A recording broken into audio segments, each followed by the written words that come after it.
Thanks for joining us from the Ohio AgNet Voice You Know with the News You Trust studio, sponsored by Grain Equipment Company, where innovation meets execution. I'm Dave Russell. Well, on Friday, that's tomorrow, we'll be broadcasting from the Wyandotte County Fair thanks to Ag Credits. If you get a chance, stop by and say hi. On Monday, we'll be on location at the Farm Science Review thanks to Ag Credit. Stop out and see them at booth 535 at the corner of Land Avenue and Tractor Street. Then on Tuesday, we'll be broadcasting at the Home Intent located at 611 Swine Avenue.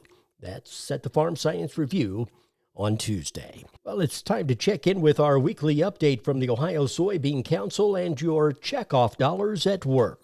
I'm visiting today with Chad Warner. He's a farmer in Darke County, also a member of the Ohio Soybean Board. Chad, you've been doing quite a bit of traveling, and most recently to South Korea with Soy Day. Tell us a little bit about Soy Day and what you did out there. And you said, too, maybe a sustainability conference along with that. Yeah, the first day we had a sustainability conference with myself and vice chair of the USB and 3 Indiana farmers.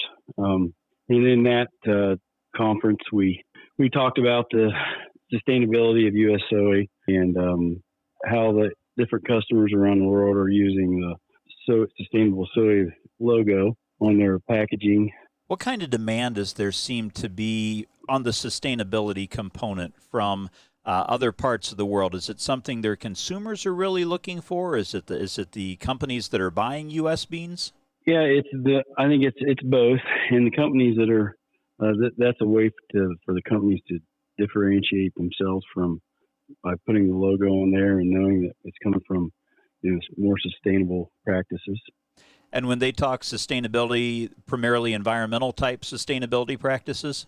Yes, that and practices that the U.S. farmers are using, like cover crops, variable rate seeding, variable rate fertilizer application, GPS technology, and most of the common practices that U.S. farmers are using. Again, my guest today is Chad Warner. He's a farmer in Darke County, also a member of the Ohio Soybean Council. Chad, thanks so much for your time today. Thank you. And today's update brought to you by the Ohio Soybean Council and your soybean checkoff.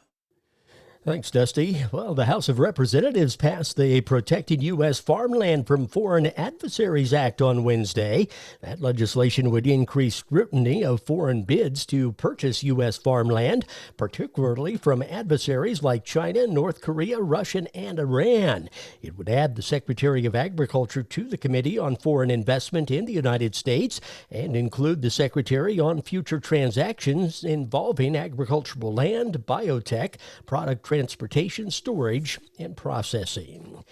Well, not only does acreage acceptance for USDA's Continuous Conservation Reserve Program conclude at the end of the fiscal year, but at the same time, at the end of the current Farm Bill. USDA's Farm Service Agency recently announced Conservation Reserve Program acreage enrollment for this fiscal year has brought total acreage to close to the Farm Bill mandated cap of 27 million acres. FSA Acting Deputy Administrator John Burge says continuous CRP acreage enrollment offers continue to be accepted. However, the authority for us to approve new offers under CRP expires at the end of the fiscal year. A new farm bill would grant authority for FSA for CRP, as well as set a new number for the acreage enrollment cap during the life of that farm bill. Burge says, given the recent popularity of CRP per acreage enrollment numbers, even when we account for all of the different scoring opportunities to glean out the best acres available for CRP enrollment, that popularity is not going to wane. I'm Rod Bain reporting for the U.S. Department of Agriculture in Washington, D.C. Sales of four-wheel drive tractors increased 4.8% in August 2024 compared to the same month last year.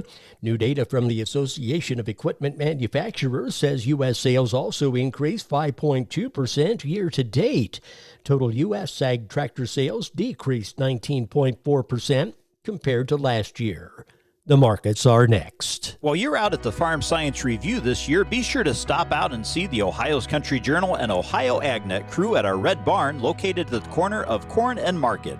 You can visit with our team, enjoy some freshly popped popcorn, and get some free giveaways and renew your Ohio's Country Journal subscription for a chance to win a giant TV. There will be games for the whole family, and you can watch a live recording of our Ohio AgNet podcast and the midday and afternoon broadcast from the Farm Science Review. We'll be visiting with folks from Home and Equipment, Morton Buildings, and even talking mental health. That's at this year's Farm Science Review. Be sure to stop out and say hello. The market's brought to you by Seed Consultants. Simply better performance online at seedconsultants.com. At the Board of Trade, December corn 406 up a penny and a quarter. March 2025 corn 424 and a half up 1. November soybeans 10.10 and 3/4 up 10 and a quarter. January beans 10.29 and a half up 10 and a half. December wheat 5.78 and a half down 3/4 cent. At the Mercantile Exchange, October cattle 178.02 up $1.07. October hogs 78.90 down 85 cents. October feeder cattle 239.75 up $2.25. This is the Ohio AgNet.